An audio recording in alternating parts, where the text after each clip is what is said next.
São Zacarias e Santa Isabel. Há muitos séculos a tradição cristã consagrou o dia 5 de novembro à veneração da memória de São Zacarias e Santa Isabel, pais de São João Batista. Encontramos a história de Zacarias e Isabel no primeiro capítulo do Evangelho de São Lucas, no capítulo 1, versículo de 5 a 7, que relata: Havia, no tempo de Herodes, rei da Judéia, um sacerdote chamado Zacarias, da classe de Abias. A sua mulher pertencia à descendência de Arão e se chamava Isabel. Ambos eram justos diante de Deus e caminhavam irrepreensíveis em todos os mandamentos e ordens do Senhor. Mas não tinham filhos, pois Isabel era estéril e ambos eram de idade avançada.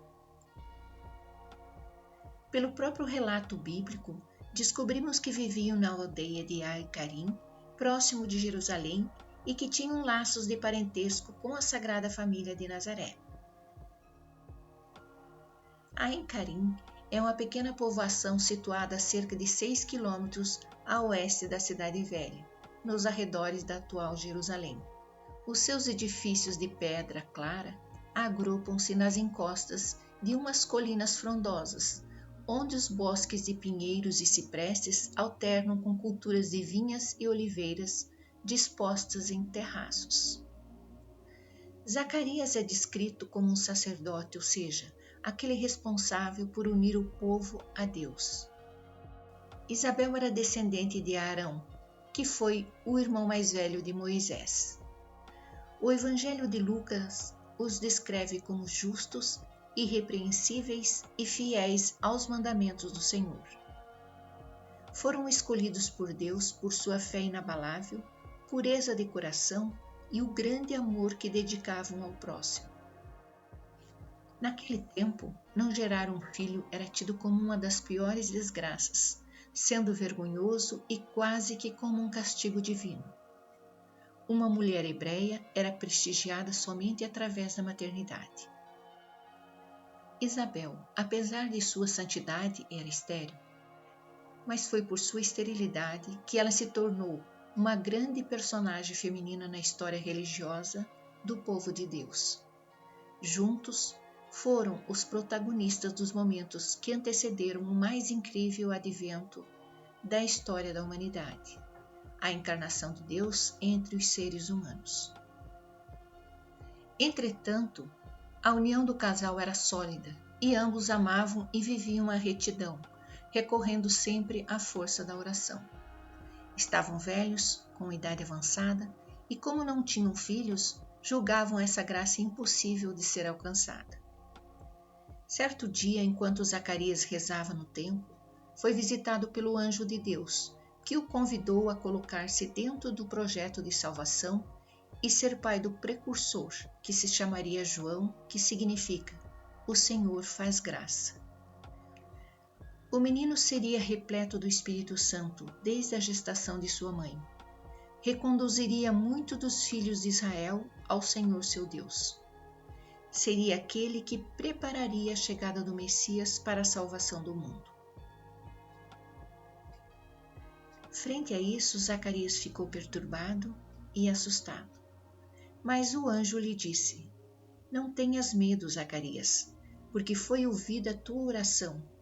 Isabel, tua mulher, vai te dar um filho, a quem darás o nome de João. Ficarás alegre e contente, e todos se alegrarão com seu nascimento. Zacarias, inicialmente, manteve-se incrédulo ante o anúncio celeste do nascimento de um filho, pelo qual havia rezado com tanto ardor. Embora piedoso, Zacarias pediu ao anjo de Deus uma prova. Por não dar crédito ao que o anjo anunciara, este o deixou mudo até o nascimento do filho. Isabel ficou grávida e então recolheu-se ao silêncio, à oração e à meditação para estar em união com Deus, aguardando o nascimento do filho. Maria, sua prima, ao receber do mesmo anjo o anúncio de sua divina maternidade, ficou ciente da gravidez de Isabel. Percorreu então os 160 quilômetros às pressas para prestar assistência nos preparativos do parto. permaneceu ali durante 3 meses. E foi assim que Isabel, grávida de João e inspirada pelo Espírito Santo, anunciou à Virgem Maria, sua prima, quando esta visitou: Bendita és tu entre as mulheres, e bendito é o fruto do teu ventre. No 8º dia do nascimento, levaram João ao templo, onde o menino foi circuncidado, como havia revelado o anjo. A língua de Zacarias se soltou e ele voltou a falar, confirmando que o nome de seu filho seria João, um menino com papel singular na história da salvação da humanidade, pois ele será grande perante o Senhor e será repleto do Espírito Santo. Desde o seio de sua mãe, ele reconduzirá muito dos filhos de Israel ao Senhor seu Deus. Quando Zacarias voltou a falar, pronunciou muitas palavras de louvores a Deus. Essas palavras são conhecidas como Cântico de Zacarias. Após o salmo profético de São Zacarias pelo nascimento do filho, Zacarias e Isabel recolheram-se à sombra da fama do filho, como convém aos que sabem ser um instrumento do Criador.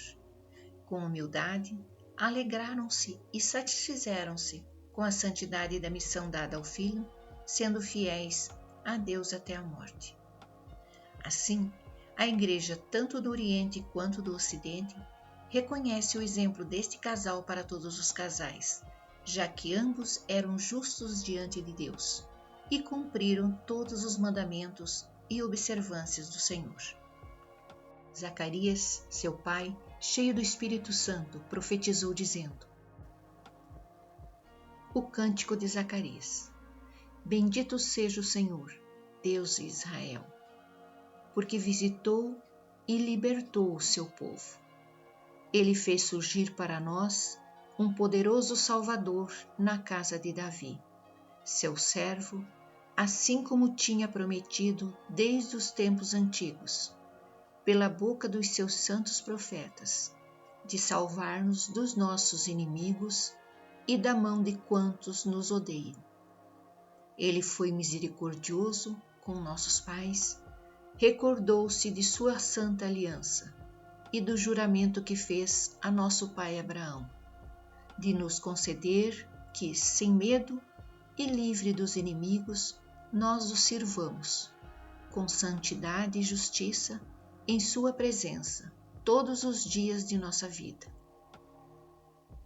E tu, menino, serás chamado profeta do Altíssimo, porque irás à frente do Senhor, preparando os seus caminhos, dando a conhecer a seu povo a salvação, com o perdão dos pecados, graças ao coração misericordioso de nosso Deus, que envia o sol nascente do alto para nos visitar, para iluminar o que estão nas trevas, na sombra da morte, e dirigir nossos passos no caminho da paz. São Zacarias e Santa Isabel, rogai por nós.